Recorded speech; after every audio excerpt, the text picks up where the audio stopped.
The lights were ready. The stage was being built. The world's biggest music icon was preparing for the moment millions of fans thought they might never see again. After years away from the center of the spotlight, Michael Jackson was preparing for a return that was expected to become one of the greatest entertainment events in modern history. Not just a concert, not just a tour, a global comeback. In the spring of 2009, the announcement came that changed the entertainment world overnight. Michael Jackson would return to the stage for a series of concerts at the O2 Arena in London. The shows were called This Is It, and almost immediately, the demand became overwhelming. For many fans, this was more than a performance announcement. It was the possibility of seeing a legend reclaim his place. For the music industry, it represented something even bigger, the return of an artist whose influence had shaped popular culture for decades. But behind the excitement was a much more complicated reality. Michael Jackson was not returning as the same young performer who had dominated the world in the 1980s and early 1990s. He was returning after years of intense public scrutiny, legal battles, financial struggles, and a life lived almost constantly under the microscope. The question was no longer simply whether Michael Jackson could perform. The question was whether the world was ready to believe in Michael Jackson again, and whether Michael himself could carry the enormous weight of expectations placed on his shoulders. Because the comeback was never just about music. It was about redemption. It was about proving that the artist who changed the sound, style, and ambition of pop music could still create magic on stage. But as preparations accelerated, another story was unfolding behind the scenes, one involving pressure, health concerns, financial expectations, and a countdown that would end in a way nobody expected. The dream was moving forward. The stage was rising. The world was watching. And then, everything changed. For decades, Michael Jackson had existed at a level few entertainers ever reached. He was not simply a successful recording artist. He was a cultural force. His 1982 album Thriller became one of the best-selling albums in history. His music videos transformed the relationship between music and visual storytelling. His performances influenced generations of singers, dancers, and entertainers around the world. At his peak, Michael Jackson represented something almost impossible to recreate. A performer who could unite audiences across language, culture, and geography. But fame at that level came with a cost. By the late 1990s and early 2000s, Jackson's public image had become far more complicated. Media coverage increasingly focused not only on his music but also on his personal life, finances, and legal controversies. In 2005, Jackson faced a highly publicized criminal trial in California. He was acquitted of all charges, but the experience had a lasting impact on his public reputation and personal life. After the trial, Jackson largely stepped away from the center of the entertainment world. The silence created a mystery. Would he ever perform again? Could he rebuild his career? Could one of the most famous people on Earth return to a world that had changed dramatically while he was away? For years, fans waited for an answer. Then came 2009. The announcement of This Is It created immediate worldwide attention. The original plan was for a series of concerts in London, beginning in July 2009. Due to extraordinary demand, the number of scheduled performances expanded significantly. The shows were promoted as Michael Jackson's return to live performance. Tickets sold rapidly. Fans traveled internationally. The entertainment industry prepared for what many expected to be one of the biggest concert events of the decade. The financial possibilities were enormous. A successful Michael Jackson comeback had the potential to generate hundreds of millions of dollars through ticket sales, merchandise, sponsorships, film rights, and renewed interest in his music catalog. That is why the comeback carried such enormous expectations. This was not simply an artist booking concerts. This was a global brand attempting a historic revival. But behind the excitement, questions remained. Could Michael handle the physical demands of a major concert production? Could he regain the level of performance intensity audiences remembered? Could he escape the years of controversy and reconnect with fans emotionally? The entire world was waiting for the answer. As rehearsals began, cameras followed the preparation process. Those rehearsals would later become the footage used for the documentary film Michael Jackson's This Is It. The footage showed Jackson working with musicians, dancers, and production teams as they prepared for the shows. For many viewers, the film provided a final glimpse of Jackson as a performer, focused on music, choreography, and creating a memorable experience for audiences. But after his death, those same images took on a completely different meaning. What was supposed to be preparation footage for a comeback became a record of an unfinished dream, a final chapter. On June 25, 2009, the world received shocking news. Michael Jackson had died at his home in Los Angeles at the age of 50. The announcement sent shockwaves across the globe. Fans gathered in cities around the world.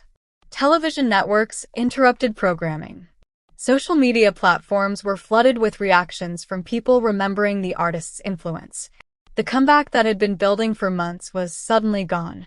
The concerts would never happen. The stage that had been designed for Michael Jackson would never host the return performance the world was waiting for.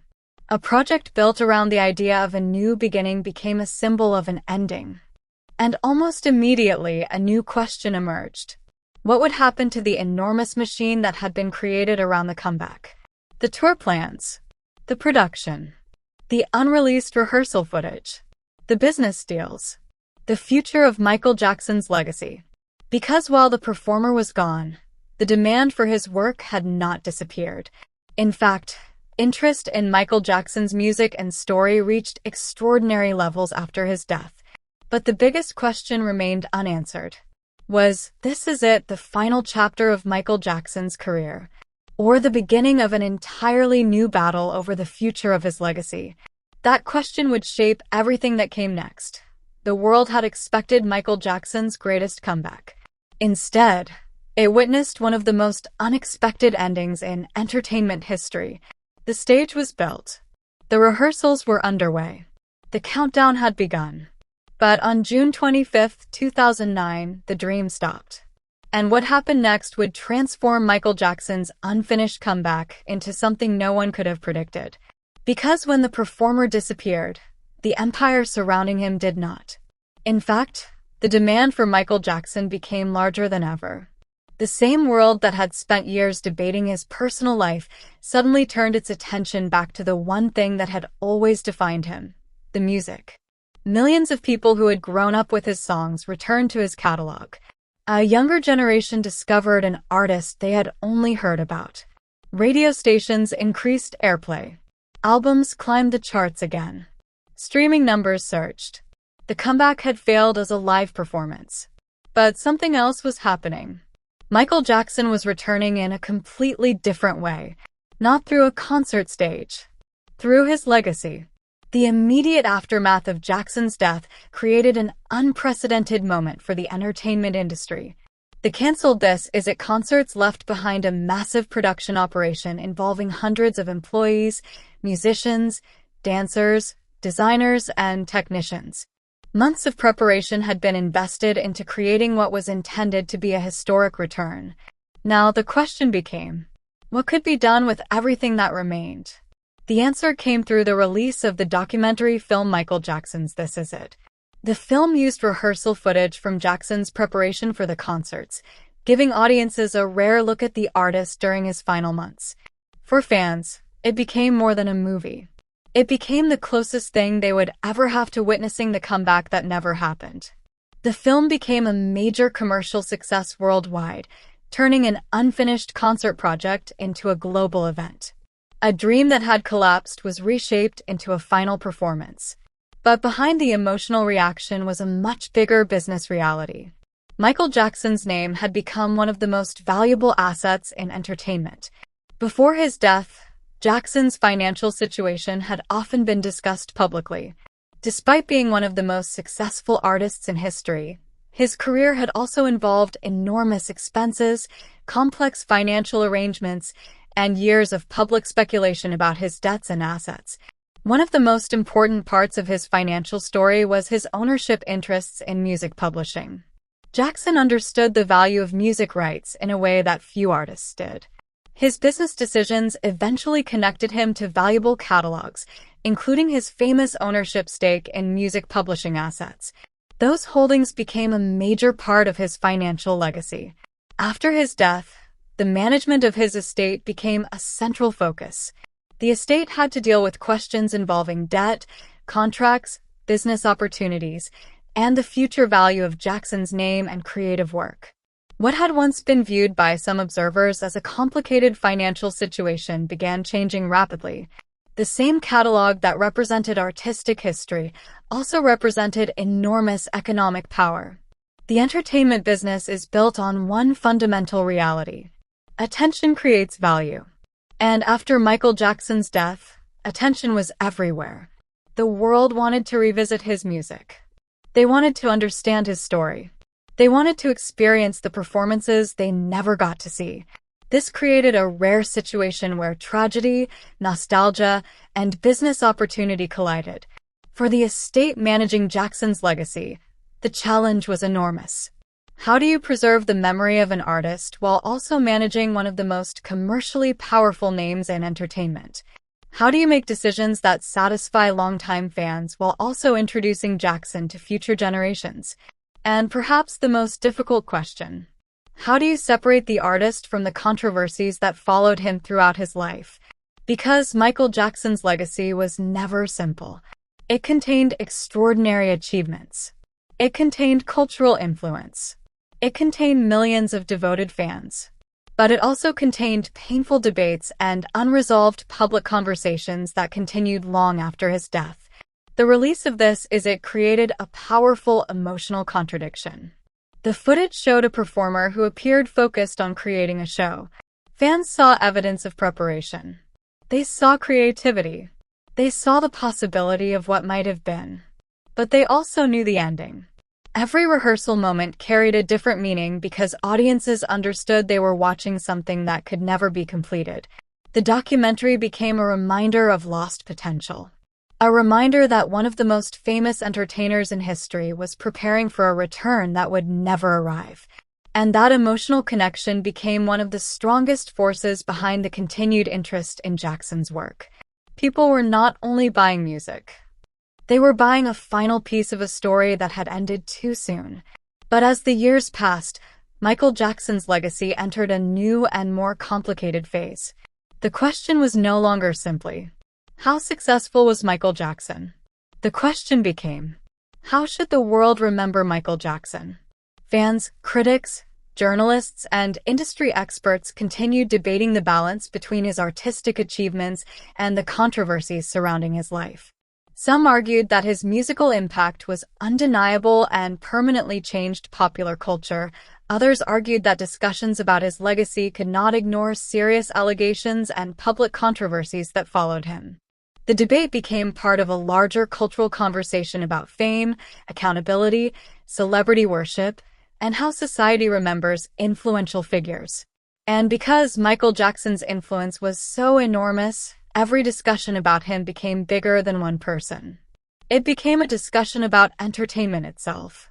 Years after the canceled comeback, the business surrounding Jackson continued evolving. His estate pursued projects designed to maintain interest in his music and expand his reach to new audiences. New generations encountered his songs through streaming platforms, documentaries, tribute performances, and social media. The same technology that changed the music industry also created new ways for Jackson's work to remain visible. A performer who built his career through television and physical albums found his music living in a digital world he never experienced during his lifetime. His influence continued appearing in dance trends, music videos, fashion, and performance styles. The comeback that was supposed to happen in London had never taken place. But another kind of comeback had. Yet the billion-dollar question remained. Could the value of Michael Jackson's legacy continue growing without the man himself?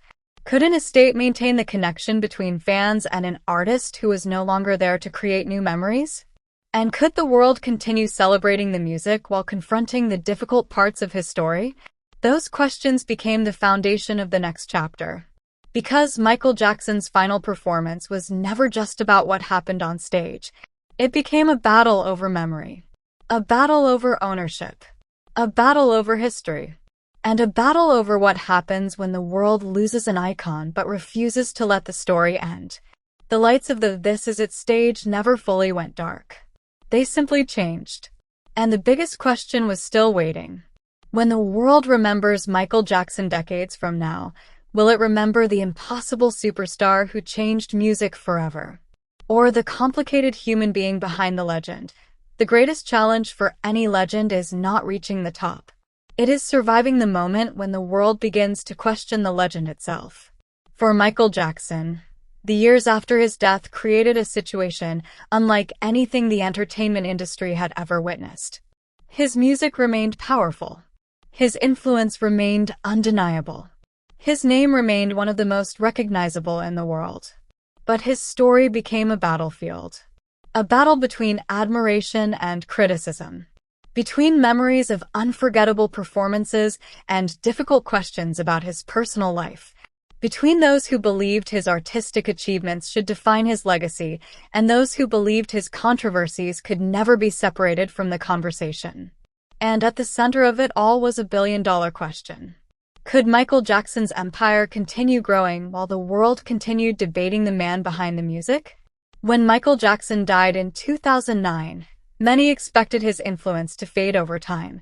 That is what happens to many entertainers. Their biggest moments become memories. Their songs become reminders of another era. Their names slowly disappear from everyday conversation. But Michael Jackson followed a different path. Instead of becoming a figure of the past, he remained part of the present. His music continued reaching new listeners. His dance moves continued inspiring performers. His videos continued being studied as examples of entertainment innovation. His business empire continued generating attention. The very thing that made Jackson unique during his lifetime, his ability to capture worldwide attention, continued after his death. But with that attention came intense scrutiny. Every decision made by those managing his legacy became a public discussion. Every new project became a debate. Every attempt to celebrate his career became connected to larger questions about how society remembers famous figures. One of the biggest challenges for Michael Jackson's estate was protecting the commercial power of his name while navigating the complexity of his reputation.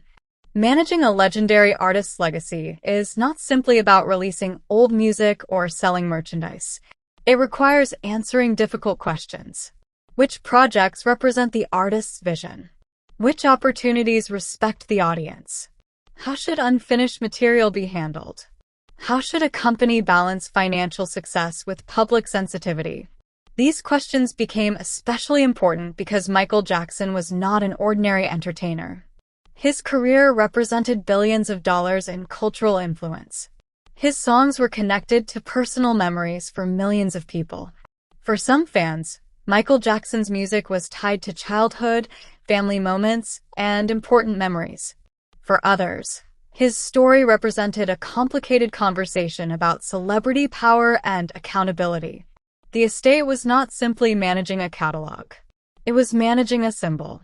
The business side of Jackson's legacy continued attracting attention because his creative assets remained extraordinarily valuable. Music catalogs had become some of the most important investments in entertainment. Major companies and investors increasingly recognized that owning the rights to successful songs could create long-term revenue through streaming, licensing, films, advertising, and new forms of digital entertainment. Jackson's understanding of music ownership had already made him a unique figure in the industry. His business decisions demonstrated that an artist's greatest asset was not only performing songs, it was controlling the rights behind them. That idea influenced generations of musicians who followed. The artist who once dominated the stage had also changed how entertainers thought about business. But money alone could never answer the biggest questions surrounding Michael Jackson. What does a legacy actually mean? Is it the number of records sold? The size of an estate? The influence on future generations? The memories created for fans? Or is a legacy something more complicated, something that includes both achievement and controversy? This question became more visible as documentaries, interviews, and public discussions continued examining Jackson's life. Some fans argued that focusing heavily on accusations and controversies ignored decades of groundbreaking artistic contribution. Others argued that separating the art from the artist was impossible. The debate became part of a much larger cultural discussion happening around the world. How should society remember people who created extraordinary work while also facing serious public criticism? Michael Jackson became one of the most famous examples of that difficult question.